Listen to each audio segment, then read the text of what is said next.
മലയാള സിനിമയിലെ അതുല്യ പ്രതിഭയും നടനും തിരക്കഥാകൃത്തും സംവിധായകനുമായ ശ്രീനിവാസൻ അന്തരിച്ചു. 69 വയസ്സായിരുന്നു.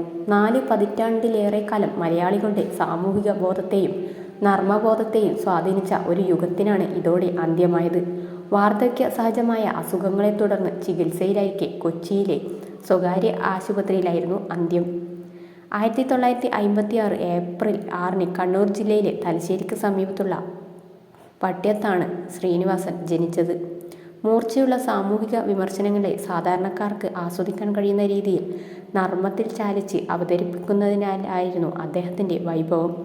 5 പതിറ്റാണ്ടോളം നീണ്ട സിനിമാ ജീവിതത്തിൽ 225-ലധികം ചിത്രങ്ങളിൽ അഭിനയിച്ച അദ്ദേഹം മലയാള സിനിമയിലെ എക്കാലത്തെയും മികച്ച ചില തിരക്കഥകളുടെ രചയിതാവാണ്.